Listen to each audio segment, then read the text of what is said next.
तो ये कहानी एक ऐसी दुनिया की है जहाँ पर न्यूक्लियर वॉर की वजह से सब कुछ खत्म हो चुका था। वहाँ पर खाना पानी और ह्यूमंस की 90% पॉपुलेशन पूरी तरह से बर्बाद हो चुकी थी। लेकिन कुछ समय पर भी कुछ ऐसे लोग मौजूद थे जो कि अपनी जान देकर भी अर्थ को पहले जैसा करना चाहते थे। तो कहानी की शुरुआत में हम लोग एक हरी भरी जगह को देख पाते हैं जहाँ पर सभी लोग बहुत खुशी से रहा करते थे। असल में बाहर की दुनिया में सब कुछ खत्म हो गया था और जितनी भी ग्रीनरी बची हुई थी वो इसी जगह पर बची हुई थी। यहाँ पर हम लोग फ्रियोसा नाम की एक लड़की को देख पाते हैं जो कि अपनी एक दोस्त के साथ इधर उधर घूम रही थी। तब फ्रियोसा वहां पर अपनी दोस्त के साथ खेलते हुए अपने गांव के बॉर्डर से बाहर चली जाती है, जहां पर जाने के बाद उसको काफी सारे लोग दिखाई देते हैं जो कि असल में बिल्कुल भी अच्छे लोग नहीं थे। और जैसे ही वो फ्रियोसा को देखती हैं वैसे ही वो उसे अपने साथ पकड़कर लेकर जाने लगते हैं। उस समय पर औरतें बहुत कम जिंदा बची हुई थी और इसीलिए ही उन लोगों ने फ्रियोसा को पकड़ा था ताकि वो उसे पकड़कर अपने सरदार के पास लेकर जा सके और उसका सरदार अपने वंश को आगे बढ़ा सके। साथ ही वो फ्रियोसा की हालत को देखकर ये बात भी समझ गए थे कि फ्रियोसा असल में एक ऐसी जगह से आई है जहाँ पर बहुत सारी ग्रीनरी और खाने पीने की चीजें हैं और वो चाहते थे कि वो फ्रियोसा से उस जगह का पता लेकर वहां पर हमला करके उस जगह पर कब्जा कर लें। फ्रियोसा भी उन लोगों के ख्याल को बहुत अच्छे से समझ गई थी, इसलिए वो तुरंत ही अपने गले में पहनी हुई सीटी को बहुत जोर से बजाती है जिसकी आवाज उसकी माँ तक पहुंच गई थी और तुरंत ही फ्रियोसा की माँ उधर से आने लगती है ताकि वो अपनी बेटी को बचा सके।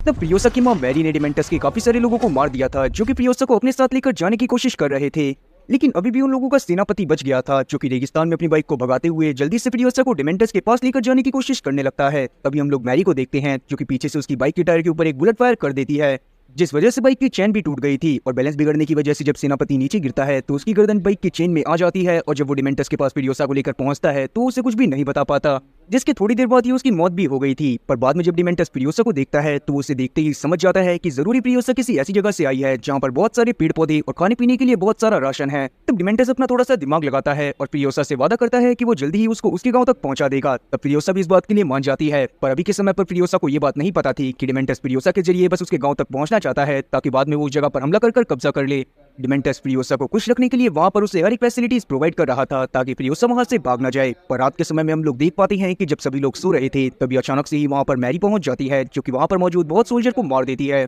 तब वो फ्रियोसा को भी अपने साथ लेकर जाने की कोशिश करने लगती है, पर उसी वक्त डिमेंटस और उसके साथियों की आंख भी खुल गई थी जो कि तुरंत ही मैरी का पीछा करना चालू कर देती हैं और उसकी बाइक के ऊपर अटैक कर उसकी बाइक में आग लगा देती हैं, जिससे मैरी खुद भी काफी ज्यादा घायल हो गई थी और अभी भी डिमेंटस के लोग उसका पीछा करे जा रहे थे। तब यहाँ पर मैरी किसी तरह से डिमेंटस के एक आदमी को मारती है और बाद में उसकी बाइक छीनकर तुरंत ही फ्रियोसा को दे देती है और उससे बोलती है कि वो इस बाइक को लेकर सीधा गाँव में जाए। फ्रियोसा अपनी माँ को अकेला तो नहीं छोड़ना चाहती थी, पर बाद में जब मैरी उससे जिद करती है तो ना चाहते हुए भी फ्रियोसा को वहां से जाना पड़ता है। अब फ्रियोसा वहां से निकल गई थी और मैरी अभी के समय पर डिमेंटस के सभी सोल्जर को मार रही थी, पर वहां पर बहुत सारे सोल्जर आ जाते हैं जो कि मैरी के ऊपर भारी पड़ने लगते हैं। दूसरी तरफ जब फ्रियोसा आगे बढ़ रही थी तभी अचानक से उसका माइंड चेंज हो जाता है और वो मैरी को बचाने के लिए वापस चली जाती है। लेकिन वापस जाने पर फ्रियोसा देखती है कि डिमेंटस के लोगों ने मैरी को पकड़ लिया था और वो उसे जानबूझकर बहुत ज्यादा टॉर्चर कर रहे थे। तब डिमेंटस यहाँ पर फ्रियोसा को भी फोर्स करता है कि वो अपनी माँ की मौत को अपनी आंखों से देखे, जिसे देखने के बाद फ्रियोसा को बहुत ज्यादा गुस्सा आती है पर वो कुछ भी नहीं कर पाती। और अगले दिन हम लोग देखते हैं कि जब डिमेंटस अपने साथियों के साथ सफर कर रहा था तब उसे इमॉर्टल जो के बारे में पता चलता है जिसके पास खाने और पानी की बहुत सारी सप्लाई थी और वो अपनी एक बहुत बड़ी आर्मी के साथ पास की एक जगह पर रहा करता था।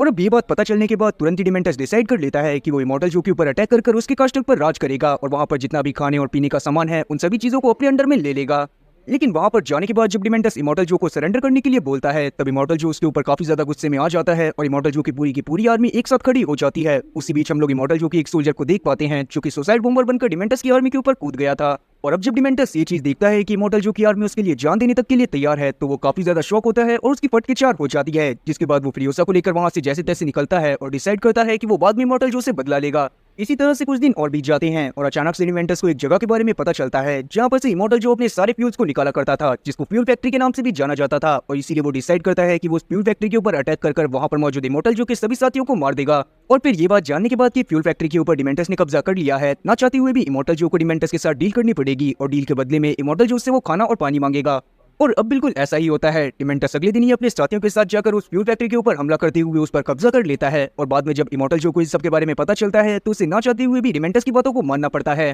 पर डील के बदले में इमॉर्टल जो ने डिमेंटस से फ्रियोसा और साथ ही डिमेंटस के एक डॉक्टर को मांग लिया था क्योंकि उन दोनों के ऊपर इमॉर्टल जो की नजर पड़ गई थी। तब डिमेंटस भी इस बात के लिए खुशी खुशी मान जाता है क्योंकि उसे बस खाने और पीने से मतलब था। अब डिमेंटस के वहां से जाने के बाद हम लोग देख पाते हैं कि इमॉर्टल जो ने डिसाइड कर लिया था कि वो फ्रियोसा को अपनी रानियों के साथ रखेगा और बाद में जब फ्रियोसा बड़ी हो जाएगी तो वो उससे भी अपने बच्चों को रिप्रोड्यूस करवाएगा ताकि वो किसी हेल्दी बच्चे को जन्म दे सके। और तब जाकर हम लोग जान पाते हैं कि इमॉर्टल जो की आर्मी में जितने भी लोग शामिल हैं उसमें से ज्यादातर उसके बच्चे हैं जो कि मेंटली अनस्टेबल हैं और पूरी तरह से हेल्दी नहीं हैं। और इसीलिए इमॉर्टल जो का सपना है कि वो किसी के साथ रिलेशन बनाकर एक हेल्दी बच्चे को जन्म दे पाए। इमॉर्टल जो के सभी बच्चों को एक अजीब तरह की बीमारी थी और उन्हें बार बार खून की जरूरत पड़ती रहती थी। अगर उन्हें खून मिलता था तो वो जिंदा रहते थे, नहीं तो वो जल्दी ही मारे जाते थे। और यही एक रीजन था कि वो सभी के सभी तुरंत ही इमॉर्टल जो के लिए जान देने तक के लिए तैयार हो गए थे। अब फिरियोसा जब इमॉर्टल जो की रानियों के पास जाकर उनकी हालत को देखती है तो उसे समझ में आ जाता है कि इमॉर्टल जो उन्हें बिल्कुल भी सही से नहीं रखता और इसीलिए वो डिसाइड करती है कि वो जल्दी ही यहाँ से भाग जाएगी। पर जब वो वहाँ से भाग रही होती है तब एक सिपाही उसे देख लेता है, लेकिन वो फिरियोसा को कुछ भी नहीं कहता और बाद में एक दूसरे सिपाही से उसकी जान भी बचाता है। तब फिरियोसा नीचे आने के बाद उनकी ही सेना को ज्वाइन कर लेती है और एक लड़की के रूप में छुपकर रहने लगती है।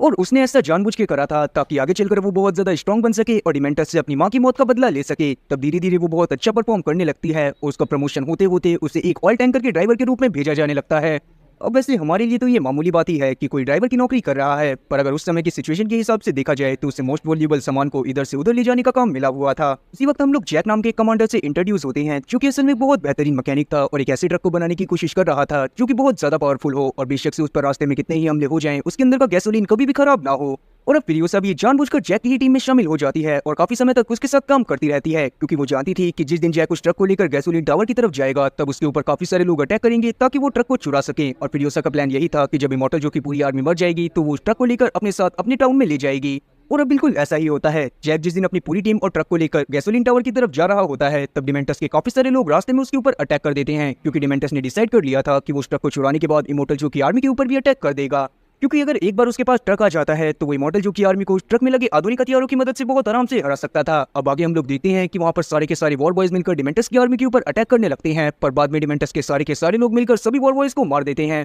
अब वहाँ पर सिर्फ 2 जने ही जिंदा बचे थे, जिसमें से एक का नाम था जैक और दूसरी थी फिरियोसा। तब यहाँ पर हम लोग देखते हैं कि वो दोनों मिलकर डिमेंटस के काफी सारे लोगों को जान से मार देते हैं, जो देखने के बाद डिमेंटस काफी ज्यादा घबरा गया था और वो वहाँ से भाग जाता है। जैक की हालत काफी ज्यादा खराब हो रखी थी, इसीलिए फिरियोसा डिसाइड करती है कि वो जैक को मारकर यहाँ से भाग जाएगी। पर जब वो जैक को मारने वाली होती है तभी अचानक से ही उसे उसके ऊपर दया आ जाती है और वो जैक को वापस से लेकर इमॉर्टल जो के ठिकाने पर पहुंच जाती है। लेकिन जैक को इस बीच फिरियोसा की आइडेंटिटी के बारे में पता चल गया था और बाद में जब वो और ज्यादा मिशन एक दूसरे के साथ करते हैं तो जैक को फिरियोसा से बहुत ज्यादा प्यार हो जाता है। तब बाद में ये दोनों डिसाइड करते हैं कि एक दिन ये दोनों यहाँ से भाग जाएंगे। दूसरी तरफ हम लोग डिमेंटस को देखते हैं जो कि अपने इतने सारे साथियों के मारे जाने की वजह से बहुत ज्यादा गुस्से में था। तब वो डिसाइड करता है कि वो आज से इमॉर्टल जो के पास बिल्कुल भी गैसोलीन नहीं भेजेगा, और जब इमॉर्टल जो को इस बारे में पता चलता है तो वो डिसाइड करता है कि वो डिमेंटस के ऊपर हमला कर देगा। इसीलिए इमॉर्टल जो तुरंत ही फिरियोसा और जैक को बुलाता है ताकि वो उन्हें बुलेट फार्म में बेचकर अपने सारे हथियार वहां से मंगा सके। बुलेट फार्म असल में वो जगह थी जहां पर इमॉर्टल जो हथियार बनाया करता था और वहां पर उसके काफी सारे हथियार रखे हुए थे। लेकिन वहां पर जाने के बाद फिरियोसा और जैक देखते हैं कि वहां पर पहले से ही डिमेंटस के लोगों ने कब्जा कर लिया है और वहां पर मौजूद पूरी इमॉर्टल जो की आर्मी को मार दिया है, जो देखने के बाद फिरियोसा और जैक को बहुत ज्यादा गुस्सा आती है और वो तुरंत ही डिमेंटस और उसके साथियों के ऊपर अटैक कर देते हैं। तब इमॉर्टल जो और उसके साथियों ने भी फिरियोसा और जैक के ऊपर अटैक करना चालू कर दिया था, पर उसी बीच हम लोग देखते हैं कि जैक और फिरियोसा को जब लगता है कि वो लोग इन लोगों से नहीं जीत पाएंगे तो वो वहां से भागना चालू कर देते हैं। लेकिन डिमेंटस को अब तक ये बात पता चल गई थी कि ये दोनों वही हैं जिन्होंने उसकी आर्मी को बहुत बुरी तरह से मारा था, इसीलिए डिमेंटस भी अपने साथियों के साथ उन दोनों का पीछा करना चालू कर देता है, जिसके बाद वो कुछ दूर जाने के बाद उन दोनों को पकड़ लेता है। फिर जब वो देखता है कि फिरियोसा असल में एक लड़की है तो वो ये बात भी समझ जाता है कि वो जरूर ही जैक से प्यार करती होगी, और इसीलिए वो उसे तड़पाने के लिए जैक को अपनी बाइक से बांधता है और उसे घसीटता हुआ उसकी जान ले लेता है। तब फिरियोसा को बहुत ज्यादा गुस्सा आ रही थी, पर उसकी समझ में नहीं आता कि उसे क्या करना चाहिए। तब डिमेंटस के लोग उसे एक हाथ से चेन से बांधते हैं और उसे अपने साथ घसीटते हुए खंबे से बांध देते हैं। पर रात में हम लोग देखते हैं कि फिरियोसा अपना एक हाथ काट लेती है और उस जगह से भाग जाती है, जिसके बाद वो सीधा इमॉर्टल जो की आर्मी के पास पहुंच गई थी। वहां पर जाने के बाद वो अपने कटे हुए हाथ की जगह एक प्रोस्टेटिक आर्म को लगाती है और इमॉर्टल जो को भी इस बारे में बता देती है कि जल्दी ही डिमेंटस उसके ऊपर एक बहुत बड़ा अटैक करने वाला है। और अब ये बात जानने के बाद इमॉर्टल जो ने भी अपनी पूरी आर्मी को तैयार कर लिया था ताकि जब भी डिमेंटस और उसके लोग वहां पर अटैक करने के लिए आए तो इमॉर्टल जो भी अपने साथियों के साथ उनके ऊपर उल्टा अटैक करने के लिए तैयार रहे। जिसके अगले दिन ही हम लोग देख पाते हैं कि डिमेंटस अपने बचे हुए साथियों के साथ इमॉर्टल जो की आर्मी के ऊपर अटैक कर देता है, क्योंकि उसके पास सारा का सारा गोला बारूद था और वो बहुत आराम से इमॉर्टल जो की आर्मी को हरा सकता था। साथ ही वो इस बात को भी जानता था कि इमॉर्टल जो ने अपने कास्टल के अंदर ऐसी जगह बनाई हुई है जहाँ पर वो पेड़ पौधों को उगा सकता है, और इसीलिए डिमेंटस का सपना था कि वो उस जगह पर जाने के बाद उस जगह पर पूरी तरह से अपना कब्जा कर ले। अब इमॉर्टल जो भी अपने सभी साथियों के साथ तैयार हो जाता है और वो बहुत आराम से गोला बारूद को यूज कर रहे होते हैं, जिस दौरान हम लोग देख पाते हैं कि डिमेंटस के साथियों और इमॉर्टल जो के साथियों की लड़ाई लगभग 40 दिनों तक चलती है, जिसमें दोनों ही तरफ के बहुत सारे लोग मारे जाते हैं। कभी डिमेंटस के लोग हार रहे होते हैं तो कभी इमॉर्टल जो के। उसी बीच हम लोग फिरियोसा को देख पाते हैं जिसने अपने प्रोस्टेटिक आर्म की मदद से वहां पर मौजूद बहुत सारे डिमेंटस के लोगों को मार दिया था। फिर 40 दिन के घने युद्ध के बाद हम लोग देख पाते हैं कि डिमेंटस की आर्मी में सिर्फ 5-6 लोग ही बचते हैं, जिन्हें देखने के बाद डिमेंटस काफी ज्यादा घबरा जाता है और डिसाइड करता है कि वो अपने उन 4-5 लोगों के साथ वहां से भाग जाएगा। लेकिन जब वो वहां से भाग रहा होता है तब फिरियोसा की नजर उसके ऊपर पड़ जाती है, और क्योंकि फिरियोसा ने डिसाइड कर रखा था कि वो अपनी माँ की मौत का बदला एक दिन डिमेंटस से जरूर लेगी, इसीलिए वो तुरंत ही उसका पीछा करने लगती है। और तब उसका पीछा करने के दौरान वो एक एक करके डिमेंटस के सभी साथियों को मार देती है और जब वो डिमेंटस तक पहुंचती है तो डिमेंटस को भी पकड़ लेती है। तब डिमेंटस को लग रहा था कि फ्रियोसा उसे एक बहुत आसान मौत दे देगी, इसीलिए उसे मौत से बिल्कुल भी डर नहीं लग रहा होता। लेकिन डिमेंटस को जब ये बात पता चलती है कि फ्रियोसा असल में वही छोटी लड़की है जिसके सामने उसने उसकी माँ को मारा था, तो डिमेंटस बहुत ज्यादा डरने लगता है। साथ ही वो समझ गया था कि अब फ्रियोसा उसे बिल्कुल भी आसान मौत नहीं देने वाली। तब फ्रियोसा डिमेंटस को पकड़कर अपने साथ उस जगह पर लेकर चली जाती है जहाँ पर इमॉर्टल जो ने अपने कास्टल के अंदर बहुत सारे पेड़ों को उगाया हुआ था। वहाँ पर जाने के बाद फ्रियोसा डिमेंटस के पेट में एक छेद करती है और उसमें एक बीज को डाल देती है ताकि जैसे जैसे वो बीज बड़ा हो वैसे वैसे डिमेंटस को अपनी गलतियों का एहसास होता रहे। जिसके कुछ समय बाद हम लोग देखते हैं कि डिमेंटस अभी भी जिंदा है और उसके पेट में से एक बहुत बड़ा पेड़ निकल आया है और पेड़ पर लगे कीड़े उसकी बॉडी को नोचकर खा रहे हैं, पर उनसे बचने के लिए भी वो कुछ भी नहीं कर सकता। अब फ्रियोसा ने डिमेंटस से तो अपनी माँ की जान का बदला ले लिया था, पर वो इस बात को भी जानती थी कि मॉडल जो खुद भी अच्छा इंसान नहीं है और यहाँ पर उसकी जितनी भी बीवियां रहती है वो उनकी हालत बहुत ज्यादा बुरी कर रखता है। और इसीलिए वो डिसाइड करती है कि वो उन सभी बीवियों को लेकर अपने साथ अपने टाउन में चली जाएगी जहाँ पर वो ग्रीनरी में रहेंगे और बहुत ज्यादा खुश रहेंगे। इसीलिए वो एक दिन जब अपने मिशन को कंप्लीट कर आती है तो वो सीधा उसी ट्रक को लेकर आ जाती है जिसे जैक ने बनाया था। वहीं हम लोग रेगिस्तान में मैक्स नाम के एक आदमी को देख पाते हैं जो कि असल में बहुत बेहतरीन फाइटर था और ज्यादातर अकेले ही सफर करा करता था। आगे जब वो अपने सफर को कंटिन्यू करते हुए इमॉर्टल जो के एरिया से गुजर रहा होता है तभी अचानक से ही वॉर बॉय उसके ऊपर अटैक कर उसे बंधक बनाकर ले जाते हैं। अब वैसे मैं आप लोगों को इसका रीजन पहले ही बता चुका हूँ। वॉर बॉयज को असल में ब्लड की जरूरत होती थी ताकि वो हेल्दी रह सके और साथ ही अपनी ताकत को बढ़ा सके, इसीलिए वो आसपास से गुजरने वाले लोगों को अपना बंधक बना लेते थे ताकि बाद में उनके ब्लड को अपने अंदर चढ़ाकर वो अपनी ताकत को बढ़ा सके। अब वो लोग जब मैक्स को ले जाकर उसके ब्लड ग्रुप को चेक करते हैं तो उन्हें पता चलता है कि मैक्स का ब्लड ग्रुप ओ नेगेटिव था, जो जानने के बाद सभी वॉर बॉयज काफी ज्यादा खुश होते हैं क्योंकि मैक्स असल में एक यूनिवर्सल डोनर था और वो किसी को भी ब्लड दे सकता था। और तब वो मैक्स के शरीर पर लोहे के सरिये से यूनिवर्सल डोनर का साइन बना देते हैं जिससे मैक्स को काफी ज्यादा दर्द हुआ था और जब उसे जेल में डाला जाता है तो वो काफी ज्यादा परेशान हो जाता है और उसकी समझ में नहीं आता कि उससे क्या करना चाहिए। तभी उसे उसकी बेटी ग्लोरिया के विजन्स आती हैं और वो डिसाइड करता है कि वो किसी भी हालत में यहाँ से निकल जाएगा, पर जब वो वहाँ से भागने की कोशिश कर रहा होता है तब उसे वापस से वॉर बॉयज पकड़ लेते हैं और उसे अपने साथ अंदर लेकर आ जाते हैं। अब वॉर बॉयज ने धीरे धीरे मैक्स का ब्लड निकालकर अपनी बॉडी में चढ़ाना चालू कर दिया था। दूसरी तरफ हम लोग फ्रियोसा को देख पाते हैं जिसे इमॉर्टल जो ने वापस से गैसोलीन टावर में जाकर वहां से गैसोलीन लाने का काम दिया हुआ था, पर इस बार वो दूसरे रास्ते पर जाने लगती है जिसे देखने के बाद इमॉर्टल जो काफी ज्यादा शौक था और उससे फ्रियोसा के ऊपर शक होता है। और अब जैसे ही वो अपनी बीवियों के कमरे में जाता है तो वहाँ पर वो देखता है कि उसकी एक भी बीवी वहाँ पर मौजूद नहीं थी, जो देखने के बाद इमॉर्टल जो काफी ज्यादा गुस्से में आ जाता है क्योंकि उसकी एक बीवी प्रेग्नेंट थी और वो समझ गया था कि फ्रियोसा उन सभी को लेकर भाग गई है। और अब ये बात समझ आते ही इमॉर्टल जो बहुत ज्यादा गुस्से में आ जाता है और अपनी पूरी की पूरी आर्मी को इकट्ठा कर लेता है ताकि वो फ्रियोसा को पकड़कर जल्दी से अपनी बीवियों को हासिल कर सके। और अब ये बात जानने के बाद कि इमॉर्टल जो को उनकी जरूरत है उसकी आर्मी बहुत ज्यादा खुश होती है और खुशी मनाते हुए वो अपने सभी स्टीयरिंग को उठाते हैं और अपनी अपनी गाड़ियों में लगाकर फ्रियोसा की गाड़ियों का पीछा करने लगते हैं। इमॉर्टल जो के लिए उसकी बेबियां इतनी इंपॉर्टेंट इसी वजह से थी क्योंकि अब तक उसका एक भी बच्चा हेल्दी पैदा नहीं हुआ था और वो चाहता था कि उसका एक बच्चा हेल्दी पैदा हो जिसको ही वो आगे चलकर अपनी सत्ता को ट्रांसफर करने वाला था। और तब जाकर हमें ये बात भी पता चलती है कि अर्थ पर बहुत समय पहले एक न्यूक्लियर वॉर भी हुआ था जिस वजह से ही वहाँ पर मौजूद सभी लोग मारे गए थे। साथ ही जो लोग जिंदा बच गए थे उनमें से कुछ लोग रेडिएशन की वजह से एक ऐसी बीमारी से ग्रस्त हो गए जिसमें उन्हें टाइम टू टाइम ब्लड की जरूरत पड़ा करती थी। इमॉर्टल जो भी उनमें से ही एक था और इसीलिए जब भी वो अपने वंश को आगे बढ़ाने की कोशिश करता था तो उसकी सारी बीमारियां उसके बच्चे में भी ट्रांसफर हो जाती थी। लेकिन इतना बीमार होने के बावजूद भी उसके सारे बच्चे उसके लिए जान देने तक के लिए तैयार रहते थे। अब आगे हम लोग देख पाते हैं कि नेक्स्ट नाम का एक वॉर बॉय तुरंत ही वहां पर से मैक्स को उठा लेता है और उससे अपने ब्लड बैंक के रूप में उसके साथ ही आगे बढ़ने लगता है। उसने उसे अपनी गाड़ी के आगे बांध दिया था और उसके मुंह के ऊपर एक मास्क भी लगा दिया था। उसने मैक्स की बॉडी से एक पाइप को निकाल रखा था जिससे धीरे धीरे मैक्स का सारा ब्लड मैक्स के अंदर ट्रांसफर हो रहा था और उससे उसकी पावर बढ़ रही थी। तो वो पूरे जोरों शोरों के साथ बैंड बाजी बजाते हुए फ्रियोसा का पीछा करने लगता है। वहीं दूसरी तरफ हम लोग फ्रियोसा को देखते हैं जो कि जब इमॉर्टल जो की बीवियों के साथ आगे बढ़ रही थी तभी अचानक से ही उसके पीछे कुछ लोग पड़ जाते हैं जिनके इलाके से वो अभी के समय पर गुजर रही थी। वो चाहते थे कि वो भी उसके ऊपर अटैक कर उसके पास मौजूद ऑयल का टैंकर ले सके। अब फ्रियोसा यहाँ पर से ऑयल का टैंकर क्यों लेकर जा रही है इसके बारे में हमें आगे पता चलेगा। और इस समय फ्रियोसा के साथ और भी इमॉर्टल जो के साथी थे जिन्हें इस बारे में कोई भी खबर नहीं थी कि फ्रियोसा क्या करना चाहती है, इसलिए वो सभी के सभी लोग मिलकर फ्रियोसा का साथ देते हुए उन सभी दुश्मनों से लड़ने लगते हैं जो कि उनके पीछे आ रहे थे। लेकिन उन सभी दुश्मनों ने मिलकर सारे वॉर बॉयज को मार दिया था जो भी अब तक फ्रियोसा के पास थे। तब फ्रियोसा तुरंत ही वहां से अपने ट्रक की स्पीड को बढ़ाती है और आगे बढ़ने लगती है। पीछे से हम लोग इमॉर्टल जो और उसकी पूरी आर्मी को देख पाते हैं जो कि अब उन दुश्मनों की तरफ बढ़ रहे थे जिन्होंने वॉर बॉयज को अभी मारा था। और क्योंकि इमॉर्टल जो की आर्मी सच में बहुत ज्यादा बड़ी और साथ ही बहुत ज्यादा खतरनाक थी तो वो कुछ ही समय में उन सभी दुश्मनों को जान से मार देते हैं। और हम लोग मैक्स की गाड़ी को देख पाते हैं जो कि मैक्स के साथ आगे की तरफ बढ़ रहा था ताकि वो जल्दी से जल्दी फ्रियोसा को पकड़कर इमॉर्टल जो के पास लेकर जा सके। उसने डिसाइड कर लिया था कि वो किसी भी हालत में फ्रियोसा को रोक कर रहेगा और इसीलिए वो अपने और अपनी पूरी गाड़ी के ऊपर पेट्रोल छिड़क लेता है ताकि जैसे ही वो फ्रियोसा के ट्रक के पास पहुंचे वैसे ही वो अपनी गाड़ी में एक ब्लास्ट करवाकर फ्रियोसा के ट्रक को रोक सके। पर सही टाइम पर मैक्स उसके हाथ को पकड़ लेता है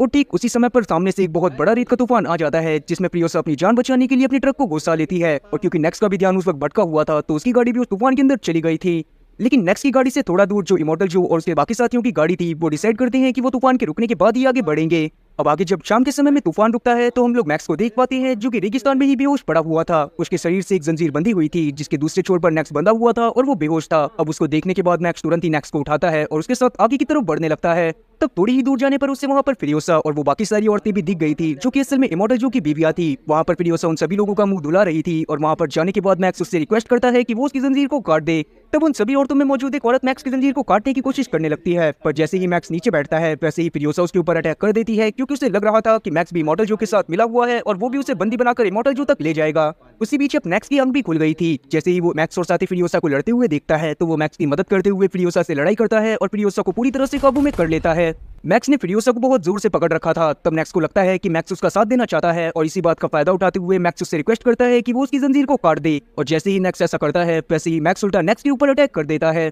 जिसके बाद तुरंत मैक्स फ्रियोसा के ट्रक में बैठता है और वहां से भागने की कोशिश करने लगता है। पर वो थोड़ी ही दूर ट्रक को लेकर गया ही था कि अचानक से ही ट्रक बंद हो जाता है। तब जाकर फ्रियोसा वहां पर आकर बताती है कि असल में उसने ट्रक में एक कोड लगाया हुआ है और फ्रियोसा के बिना वो ट्रक नहीं चल सकता। और अब ये बात जानने के बाद ना चाहते हुए भी मैक्स को फ्रियोसा को वापस से ट्रक में बिठाना पड़ता है और तब फ्रियोसा उन सभी औरतों के साथ नेक्स को भी उस ट्रक में बिठा लेती है। पर उसने नेक्स को बांध कर रखा हुआ था क्योंकि वो जानती थी कि नेक्स अभी भी इमॉर्टल जो का ही साथ दे रहा था। अब ये लोग और ज्यादा आगे बढ़ने पर एक बाइकर गैंग के एरिया में पहुंच जाते हैं, जहां पर जाने के बाद मैक्स थोड़ा घबरा गया था। पर वहां पर फ्रियोसा उसे बताती है कि असल में उसने पहले से ही बाइकर गैंग के लीडर से बात करके रखी हुई है कि वो उनके लिए एक ऑयल टैंकर लेकर आएगी और बदले में वो उसे कुछ लोगों से बचाएंगे। और अब ये बात बताने के बाद वो तुरंत ही मैक्स और इमॉर्टल जो की सारी बीवियों को छुपा देती है क्योंकि उसने बाइकर गैंग के लीडर को ये बात नहीं बताई थी कि वो अपने साथ और भी लोगों को लेकर जाने वाली है। उसने उसे यही बताया था कि वो अकेली यहाँ से निकलेगी और जब कुछ लोग उसका पीछा कर रहे होंगे तो बाइकर गैंग को उन्हें रोकना है। वहीं हम लोग इमॉर्टल जो और इमॉर्टल जो की आर्मी को देख पाते हैं जो कि अभी भी फ्रियोसा का पीछा करते हुए बाइकर गैंग के एरिया में पहुंचने वाले थे। और जब बाइकर गैंग का लीडर ये चीज देखता है कि पीछा करने वाला कोई और नहीं बल्कि इमॉर्टल जो और उसकी पूरी की पूरी आर्मी है तो वो काफी ज्यादा गुस्से में आ जाता है। तब वो फ्रियोसा के ऊपर गुस्सा करने लगता है क्योंकि फ्रियोसा ने उनसे बोला था कि कुछ लोग ही पीछा करेंगे। और क्योंकि बाइकर गैंग का लीडर भी अभी इस बात को समझ गया था कि अगर इमॉर्टल जो के साथ ही यहाँ पर आ गए तो वो पूरी बाइक गैंग को खत्म कर देंगे, इसीलिए वो डिसाइड करता है कि अभी वो फ्रियोसा की मदद करेगा। और तब वो अपने दो साथियों को इशारा करता है जो कि पहाड़ी के ऊपर खड़े हुए थे और जैसे ही वो उसका इशारा पाते हैं वैसे ही वो पहाड़ के ऊपर एक बॉम्ब को ब्लास्ट करते हैं जिससे पहाड़ से कुछ पत्थर टूटकर उस रास्ते पर गिर गए थे जहाँ से इमॉर्टल जो उसके साथी आ रहे थे। और अब क्योंकि आगे जाने का रास्ता बंद हो गया था इसलिए इमॉर्टल जो और उसके सभी साथी पीछे ही रुक जाते हैं, पर उनके पास एक और रास्ता था जिसके जरिए वो आगे की तरफ बढ़ने लगते हैं। पर अंदर की तरफ हम लोग देख पाते हैं कि बाइकर गैंग के लीडर का भी दिमाग खराब होने लगता है। वो इस बात को समझ गया था कि इमॉर्टल जो के सारे साथी अंदर आकर उन्हें भी जान से मार देंगे, इसलिए वो डिसाइड करता है कि वो फ्रियोसा और उसके साथियों को पकड़कर तुरंत ही इमॉर्टल जो के हवाले कर देगा। और जैसे ही ये चीज फ्रियोसा को समझ में आती है वो तुरंत ही मैक्स को इशारा करती है और मैक्स तुरंत ही ट्रक को लेकर वहां से भागने की कोशिश करने लगता है। तब फ्रियोसा भी चलते हुए ट्रक में चढ़ जाती है और वहां से अपने सभी साथियों को लेकर निकलने लगती है। लेकिन वो बाइकर गैंग का लीडर अभी भी फ्रियोसा के ट्रक का पीछा कर रहा था। तब वो फ्रियोसा के ट्रक के ऊपर बहुत बुरी तरह से फायर करते हैं और उसके ट्रक को बहुत ज्यादा हार्म कर देते हैं। पर उसी बीच हम लोग इमॉर्टल जो की आर्मी को देख पाते हैं जो कि दीवार की उस तरफ आ गए थे और वो यहाँ पर बाइकर गैंग को भी मारने लगते हैं। और फिर बाइकर गैंग को पूरी तरह से खत्म करने के बाद इमॉर्टल जो जिस गाड़ी को चला रहा था वो उसे तेज भगाते हुए किसी तरह से फ्रियोसा के ट्रक के पास ले जाता है और उसने अब फ्रियोसा को गन पॉइंट पर ले लिया था और वो उससे ट्रक को रोकने के लिए बोल रहा था। लेकिन फ्रियोसा फिर भी ट्रक को चलाती रहती है, जो देखने के बाद अब इमॉर्टल जो उसे जान से मारने ही वाला था कि तभी अचानक से ही ट्रक का गेट खुलता है और वो लड़की बाहर आ जाती है जो कि अभी के टाइम पर प्रेग्नेंट थी। जो देखने के बाद इमॉर्टल जो भी रुक जाता है क्योंकि वो अपनी प्रेग्नेंट बीवी को किसी भी हालत में नुकसान नहीं पहुंचाना चाहता था। पर क्योंकि वॉर बॉयज तो किसी भी हालत में फ्रियोसा के ट्रक को रोकना चाहते थे इसीलिए वो तुरंत ही फ्रियोसा के ट्रक के ऊपर एक एरो को चेन से बांधकर फायर कर देते हैं जो कि सीधा उनके स्टीयरिंग व्हील में जाकर लगता है, जिससे अब वो ट्रक को कंट्रोल नहीं कर पा रहे थे। लेकिन एक बार वापस से वो प्रेग्नेंट लेडी बाहर आती है जिसके हाथ में एक टूल था। तब वो उस टूल की मदद से उस चेन को काट देती है जिससे वो एरो और साथ ही वॉर बॉयज की गाड़ी जुड़ी हुई थी। अब वैसे तो वो ट्रक मैक्स के कंट्रोल में वापस से आ गया था, पर उसी बीच हम लोग उस प्रेग्नेंट लेडी को देख पाते हैं जो कि ट्रक से नीचे गिर गई थी और अब वो इमॉर्टल जो की गाड़ी के नीचे आने ही वाली थी कि तभी इमॉर्टल जो उस लड़की को बचाने के लिए अपनी गाड़ी को साइड में मोड़कर अपनी गाड़ी का एक्सीडेंट करवा लेता है। लेकिन जब तक वो बाहर आता है और उस प्रेग्नेंट लेडी के पास पहुंचता है तो उससे पता चलता है कि वो प्रेग्नेंट लेडी मारी जा चुकी है। जो देखने के बाद इमॉर्टल जो बहुत जोर से चिल्लाता है और डिसाइड कर लेता है कि वो फ्रियोसा को किसी भी हालत में जान से मार देगा। दूसरी तरफ हम लोग ट्रक में देख पाते हैं कि फ्रियोसा अभी भी मैक्स के साथ आगे की तरफ बढ़े जा रही थी। तब उसी ट्रक में हम लोग वापस से मैक्स को देख पाते हैं जो कि बहुत ज्यादा परेशान था क्योंकि वो इमॉर्टल जो के किसी भी काम नहीं आया था और इसी बात का उसे बहुत ज्यादा गिल्ट हो रहा था। और अब उसकी ऐसी हालत देखने के बाद इमॉर्टल जो की एक वाइफ नेक्स के पास जाती है और उसे समझाने की कोशिश करने लगती है कि इमॉर्टल जो बिल्कुल भी अच्छा आदमी नहीं है। और जैसे ही वो नेक्स के ऑटो के ऊपर हाथ रखती है तब नेक्स को ये फीलिंग बहुत अच्छी लगती है और वो डिसाइड कर लेता है कि वो इन औरतों की मदद करेगा। अब रात के समय में जब मैक्स ड्राइव कर रहा था तब फ्रियोसा उससे बात करते हुए उसे अपने गांव के बारे में बताती है जिसको ग्रीन प्लेस के नाम से जाना जाता था, जिसके बारे में जानने के बाद मैक्स को भी काफी ज्यादा अच्छा लगता है। और यहाँ पर फ्रियोसा उसे बताती है कि वो इन सभी औरतों को अपने साथ उसी गाँव में लेकर जा रही है। लेकिन तभी मैक्स नोटिस करता है कि जिस जगह पर वो ड्राइव करके आ गए हैं वो जगह असल में दलदल है और इसी वजह से उनका ट्रक भी वहां पर फंस जाता है। और दूसरी तरफ हम लोग इमॉर्टल जो की आर्मी को देख पाते हैं जो कि अभी भी फ्रियोसा और उसके साथियों का पीछा करते हुए आगे बढ़ रही थी। और तब इमोर्टल जो का एक साथी अपनी गाड़ी को और तेज भगाता है और फिरियोसा के ट्रक के पास पहुंचने लगता है, जिसे देखने के बाद मैक्स भी अपनी स्नाइपर की मदद से उसके ऊपर अटैक करने की कोशिश कर रहा था। पर जब उसके शॉट मिस हो जाते हैं तो फिरियोसा अपनी स्नाइपर की मदद से उनके ऊपर अटैक करती है, जिससे उस आदमी की दोनों आंखें डैमेज हो गई थी और वो ब्लाइंड हो चुका था। पर उसके बावजूद भी वो फिरियोसा और उसके साथियों का पीछा करना नहीं छोड़ता और लगातार उनके ऊपर फायरिंग करते हुए उनका पीछा करता रहता है। लेकिन अभी भी फिरियोसा का ट्रक दलदल में ही फंसा हुआ था, इसीलिए वो आगे नहीं बढ़ पाती। तब वहां पर नेक्स्ट बाहर आता है और फिरियोसा को आइडिया देता है कि वो अपने ट्रक को एक रस्सी से बांधकर पास में उगे हुए एक बंजर पेड़ से बांध दे, जिससे पेड़ के सपोर्ट की वजह से उनका ट्रक दलदल से निकल जाएगा। और अब बिल्कुल ऐसा ही होता है और उनका ट्रक दलदल से निकल गया था। पर जब वो लोग वहां से भागने की कोशिश कर रहे थे तब तक वहां पर इमोर्टल जो का वो ब्लाइंड साथी पहुंच जाता है, जो कि अब तक फिरियोसा के ट्रक का पीछा कर रहा था। और अब वो उन लोगों को जान से मारने की कोशिश करने लगता है। पर वहां पर हम लोग मैक्स को देखते हैं, जो कि किसी तरह से उसको जान से मार देता है और बाद में उसके हथियार को भी अपने साथ उठाकर ले आता है। और अब वो लोग अपने आगे के सफर पर निकल चुके थे। साथ ही हम लोग ये बात भी जान पाते हैं कि मैक्स ने पीछे बहुत सारी लैंडमाइन बिछा दी हैं, इसीलिए इमोर्टल जो और उसके साथी अब आगे आने की कोशिश नहीं करेंगे। अब सुबह होते होते वो अपने सफर में आगे बढ़ते हुए एक टावर के पास पहुंच गए थे, जिसके ऊपर एक औरत बैठी हुई थी, जिसे देखने के बाद फिरियोसा बहुत ज्यादा खुश हो जाती है और कुछ याद करने के बाद सभी लोगों को बताती है कि उसके गांव में भी बिल्कुल ऐसा ही टावर मौजूद था। तब वो ट्रक से तुरंत ही बाहर आती है और उस औरत की तरफ बढ़ने लगती है और उस औरत से बात करने के बाद उसे पता चलता है कि असल में वो उसकी मां मैरी ही थी, जो कि उस समय पर जिंदा बच गई थी, क्योंकि डिमेंटस के लोगों को लगा था कि वो मर गई हैं और उन्होंने उसकी लाश को पास में ही फेंक दिया था। पर वक्त रहते वहां पर ग्रीन प्लेस के लोग पहुंच गए थे, जिन्होंने मैरी को बचा लिया था। तभी वहां पर अचानक से बहुत सारी बाइक्स आ जाती हैं, जिन्हें देखने के बाद फिरियोसा थोड़ा घबरा गई थी। पर बाद में जब वो बाइक्स पास में आती हैं तो उसे पता चलता है कि ये असल में उसके ही गांव के लोग थे। तब फिरियोसा वहां पर अपनी मां से उन सभी औरतों और साथी मैक्स को इंट्रोड्यूस करवाती है और ये बताती है कि असल में वो लोग ग्रीन प्लेस की तलाश में यहाँ पर आए हैं। और अब ये बात जानने के बाद मैरी का मुंह थोड़ा लटक गया था। फिर उससे बात करने के बाद फिरियोसा को ये बात पता चलती है कि असल में ग्रीन प्लेस पूरी तरह से बर्बाद हो गया था और वो असल में बिल्कुल वही जगह थी जिसको अभी हम दलदल के रूप में पहले के समय पर देख रहे थे। अब ये बात जानने के बाद फिरियोसा बहुत बुरी तरह से रोने लगती है, क्योंकि अब उसकी समझ में नहीं आ रहा था कि उसे क्या करना चाहिए। तब उसकी दादी उसे संभालने के लिए आगे आती हैं और उसे कुछ बीज दिखाती हैं, जो कि दुनिया के आखिरी बीज थे। लेकिन उनके पास कोई भी उपजाऊ जमीन मौजूद नहीं थी जिसमें उन बीजों को उगाया जा सकता था। तब फिरियोसा यहाँ पर और ज्यादा परेशान हो जाती है, पर बाद में वो अपने ग्रुप के साथ डिसाइड करती है कि वो लोग सूखे हुए समंदर के पार जाएंगे ताकि वो वहाँ पर उपजाऊ जमीन को ढूंढ सकें। लेकिन मैक्स अब उन लोगों का साथ नहीं देना चाहता था और वो पहले की तरह अकेले ही आगे बढ़ना चाहता था। अब क्योंकि फिरियोसा ने भी उससे वादा करा था कि मैक्स का काम सिर्फ इतना है कि वो उसे उसके ग्रुप के पास पहुंचा दे, उसके बाद वो जा सकता है, तो फिरियोसा भी उसे इस बार नहीं रोकती। फिर अगली सुबह हम लोग देख पाते हैं कि फिरियोसा के ग्रुप ने मैक्स को एक बाइक दे दी है ताकि वो अपने आगे के सफर पर जा पाए। साथ ही फिरियोसा भी अपने ग्रुप वालों के साथ अपने आगे के सफर पर निकल पड़ती है ताकि वो सूखे समुद्र को पार कर उपजाऊ जमीन को ढूंढ सके। अब फिरियोसा और उसके ग्रुप के वहां से निकलने के बाद मैक्स सोचने लगता है कि उसे कौन सी डायरेक्शन में जाना चाहिए। तभी उसके सामने अचानक से गिलोरिया का विजन आता है, जो कि उसे बोलती है कि शायद उसे फिरियोसा की जान बचाने के लिए जाना चाहिए। अब ऐसा गिलोरिया के विजन ने उसने इसीलिए बोला था क्योंकि मैक्स इस बात को बहुत अच्छे से जानता था कि सूखे समुद्र के पार कोई भी उपजाऊ जमीन नहीं है और उसने जानबूझकर फिरियोसा को इस बारे में नहीं बताया था ताकि उसे वापस से उसकी मदद ना करनी पड़े। पर क्योंकि उसकी बेटी ग्लोरिया के विजन ने उससे ऐसा करने के लिए बोला था, इसीलिए वो डिसाइड करता है कि वो फिरियोसा की मदद करेगा। इसीलिए वो अपनी बाइक को और जोर से भगाता है और फिरियोसा और उसके साथियों के पास पहुंचकर उन्हें बता देता है कि सूखे समुद्र के पार कोई भी उपजाऊ जमीन नहीं है। पूरी दुनिया में उपजाऊ जमीन और पानी सिर्फ एक ही जगह पर मौजूद था, जो जगह थी इमोर्टल जो का कास्टल। और इसका मतलब यही था कि अगर फिरियोसा को उपजाऊ जमीन और पानी चाहिए था तो उसे वापस से इमोर्टल जो के कास्टल में जाकर उस जगह पर कब्जा करना पड़ेगा। और अब ये बात जानने के बाद फिरियोसा और उसके साथी डिसाइड कर लेते हैं कि वो किसी भी हालत में इमोर्टल जो के कास्टल में जाकर वहां पर कब्जा कर लेंगे। पर अभी फिरियोसा को थोड़ा डर भी लग रहा था, क्योंकि वो जानती थी कि इमोर्टल जो और उसके साथी अभी भी लैंडमाइन के पीछे उनका इंतजार कर रहे हैं। पर तब मैक्स ने भी उन लोगों की मदद करने का डिसाइड कर लिया था, जिसके बाद हम लोग देख पाते हैं कि मैक्स किसी तरह से उन लोगों को लैंडमाइन से बचाते हुए आगे की तरफ लेकर चला जाता है, जहां पर से इमोर्टल जो और उसके साथी वापस लौट रहे थे। पर जब वो देखते हैं कि फिरियोसा और उसके साथी वहां पर आ रहे हैं तो वो समझ जाता है कि वो लोग कैस्टल की तरफ जा रहे थे